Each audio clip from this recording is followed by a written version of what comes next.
할렐루야. 아침 7시에 찾아가는 하나님의 말씀 서주호 목사입니다.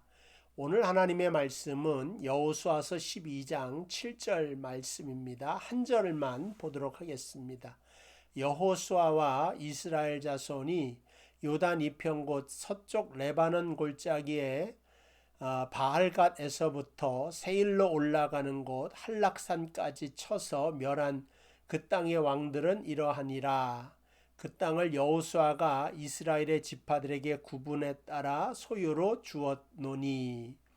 자, 7장을 한 절을 읽었습니다. 여호수아서 12장을 여러분들이 쭉 읽어보시면 성경에서 뭐 이런 것을 다 써놨나, 그리고 이러한 것은 대부분 읽을 의미를 잘 찾지 못하여서 그냥 많이 넘어갑니다. 마태복음에 나와 있는 족보라든가 여기 나와 있는 뭐 한 30여 왕의 이름이 쭉 나와 있는데, 그러나 성경은 1.1획도 의미 없이 쓰여진 글이 없다. 우리가 그렇게 믿지 않습니까? 그러한 의미에서 여호수아 12장을 한번 살펴보도록 하겠습니다. 여호수아서 12장은 두 부분으로 나누어져 있는데 1절부터 6절까지, 7절부터 마지막 절까지 그렇게 나눌 수가 있습니다. 어떻게 이렇게 나눌 수 있냐? 1절에 보니까 이스라엘 자손이 요단 저편, 해 돋는 쪽, 해가 돋는이니까 동쪽이겠죠. 그거랑 7절에 보면 여호수아와 이스라엘 자손이 요단 이편, 이번에는 이쪽이에요. 그리고 서쪽이라 그랬어요. 그러니까 요단이라고 하는 강을 중심으로 해서 저쪽, 동쪽을 저쪽이라고 했고 서쪽을 이쪽, 이편이라고 이렇게 말을 하고 있습니다. 그 경계를 나누는 절이 7절이고, 그래서 여호수아 12장은 두 부분으로 나눌 수가 있다, 이렇게 생각할 수가 있습니다. 그러니까는 1절을 점령에 관한 동쪽에 대한 점령에 관한 이야기입니다. 요단강 건너편 동쪽. 그 다음에 7절부터는 요단편 2편 서쪽에 대한 점령에 대한 것인데, 그 서쪽의 땅을 점령하고 나서 그 땅을 세 지파에게 모세가 나누어 줍니다. 그러니까 6절에 나와 있죠. 여호와의 종 모세와 이스라엘 자손이 그들을 치고 여호와의 종 모세가 그 땅을 르벤 사람, 갓 사람, 므낫세 반지파에게 기업으로 주었더라. 그러니까는 우리가 알다시피 여호수아는 요단강을 건넌 다음부터 가나안 정복을 하는 거죠. 가나안 지역에 요단강을 건너서 정복했고, 요단강 건너기 전에는 누가 싸워서 이겼냐면 모세가 싸워서 그 땅을 점령하게 됩니다. 그게 바로 6절이고, 이것을 누구에게 나누어 줬냐? 르벤 지파, 갓 지파, 므낫세 반지파에게 이렇게 나누어 줍니다. 그러니까 므낫세가 맨 위에, 갓이 중간, 르벤 지파가 맨 밑에 지방 사해 쪽을 차지하게 됩니다. 그리고 나서 이 세 지파가 우리는 안 가겠다는 거예요. 강을 안 건너겠다. 왜냐하면 이 사람들은 그 요단강 동쪽에도 거기 초지가 굉장히 좋습니다. 그리고 워낙에 그 이스라엘의 그 가나안 그쪽이 예전에 비옥한 초승달의 지역이라고 해서, 그 밑에는 나일강이요, 위에는 유브라데스 티그리스 강을 중점으로 해서 그 초승달 지역으로 해서 주변은 다 사막인데 그쪽으로만 비옥하다. 그래서 그쪽에 대한 쟁탈전이 굉장히 많이 일어났죠. 그래서 적과 꿀이 흐르는 땅이 되기도 하는 것입니다. 어쨌든 그 요단강을 건너지 않고도 너무 땅들이 좋고, 이 르벤 갓 므낫세 반지파에게 왜 모세가 줬냐면 이 세 지파는 싸움에 나갔다 하면 1등이고 선봉장들입니다. 그러니까 이 지파들은 군사력이 막강하고, 군사력이 막강해서 선봉에 쓰다 보니까는 싸움에서 많은 전리품도 얻어서 부자고, 그러니까 우리는 강을 건너지 않겠습니다. 그렇게 말을 합니다.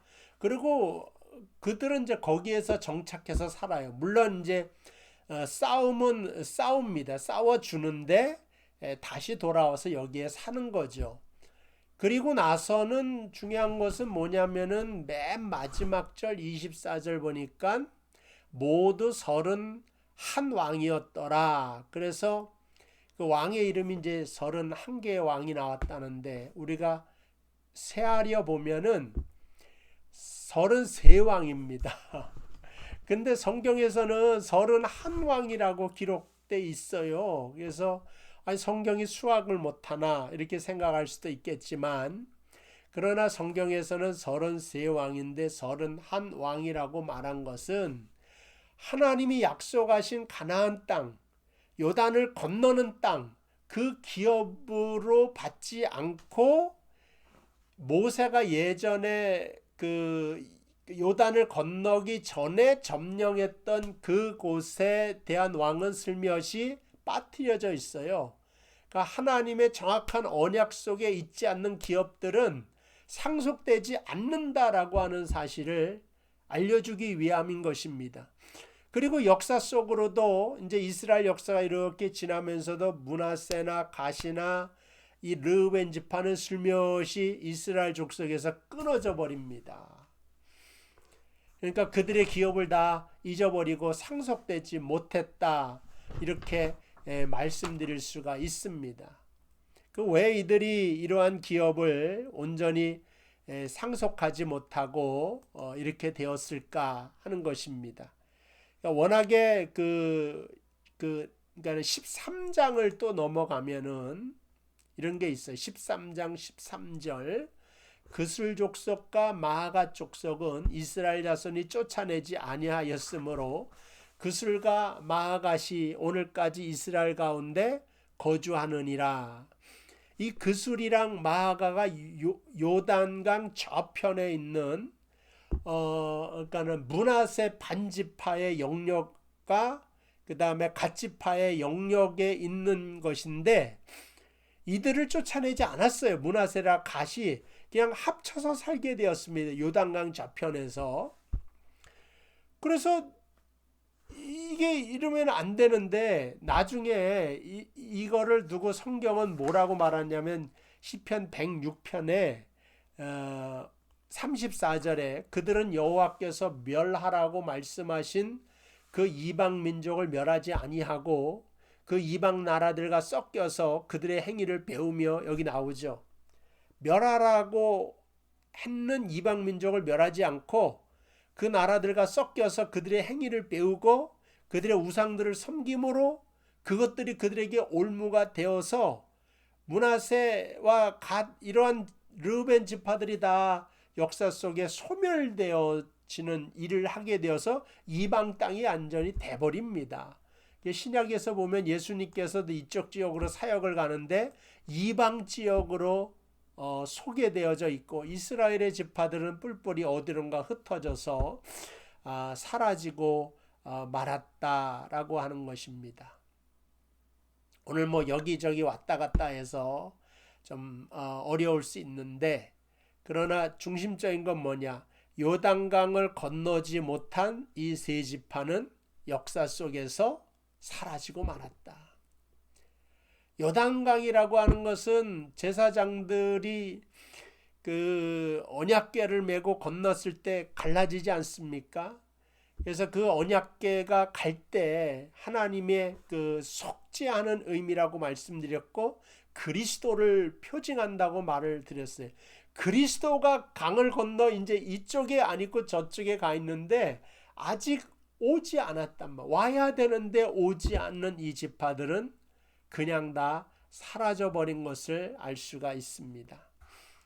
오늘날 우리도 십자가를 생각해 볼 때 똑같이 하나님의 언약의 백성이고 예배를 드리고 신앙생활을 한다고 하는데 그러나 마당만 밟는 교회만 나오고 그 마음속에 십자가의 구원의 그 은혜를 깨닫지 못하고 십자가를 품고 살아가지 못하는 사람들을 저는 요단강을 아직 건너지 못한 것이다. 그렇게 생각을 합니다.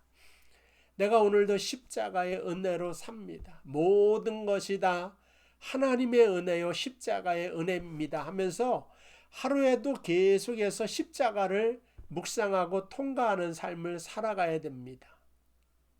내 앞에 원수가 있어도 십자가를 통과해서 생각해 보시면 용서 못할 사람이 어디 있습니까?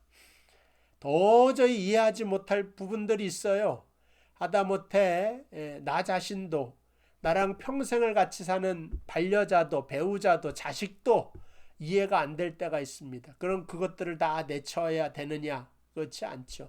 십자가를 통과하면 이해하지 못하는 사람도 이해하고, 신앙생활 같이 하면서도 마음에 안 맞는 교인이 있어도 십자가를 통과하면 그들을 품을 수 있게 되어진다고 하는 것입니다. 이 요단강이 제가 생각할 때 십자가다.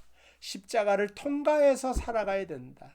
요단강을 통과해서 건넌 족속만이 남아 있었듯이 십자가를 통과한 백성만이 진짜 주의 백성으로 온전하게 구원이 될 것이다 하는 오늘 말씀의 주안점입니다. 이것을 말하기 위해서 저는 12장이 있다고 생각을 하고 이것저것 제가 살펴봤는데 가장 중요한 것은 요단을 건너지 못하니까 역사 속에서 끊어지듯이 십자가를 통과하지 못하고 예수를 부인하면 다 이단이요, 다 거짓된 복음이요, 그건 하나님의 회중에 들지 못하는 것이구나.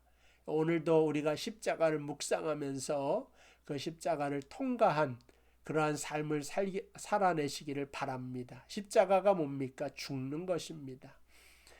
사실은 우리가 가장 강력한 기독교가 사회적인 영향력이 줄어든다. 왜 줄어드냐? 십자가를 통과해서 다 죽어나가야 됩니다.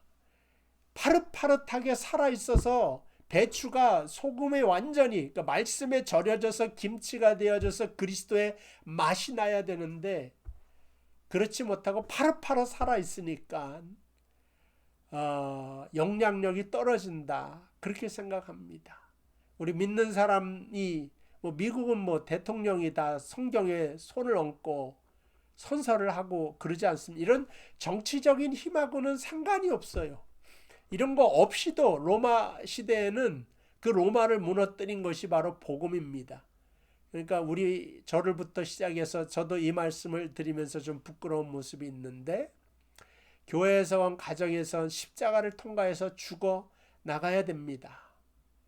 그것이 바로 순교입니다. 꼭 순교지에 가서 죽는 것만이 순교가 아니라 순교하는 마음으로 교회 생활하시고, 순교하는 마음으로 가정생활 하시고, 순교하는 마음으로 직장 생활하면 하나님이 여러분과 함께 계실 것입니다. 작은 이익보다는 더 큰 틀에서 복음에 합하여진 그러한 삶을 살게 되시기를 주님의 이름으로 축복을 드립니다. 기도하겠습니다. 하나님 감사합니다. 오늘도 우리가 십자가를 통과하여 살기를 원합니다. 요단을 건너지 못했던 므낫세 반지파, 갓지파, 르우벤 지파가 하나님의 역사 속에서 사라진 것처럼 우리도 십자가를 잃어버리면 하나님의 생명록에서 지워질 것입니다. 오늘도 십자가와 함께 동행하며 십자가와 함께 살아날 수 있는 저희들 되도록 인도하여 주시기를 나사렛 예수님의 이름으로 간절히 기도하옵나이다. 아멘. 감사합니다. 오늘도 주 안에서 승리하시길 바랍니다.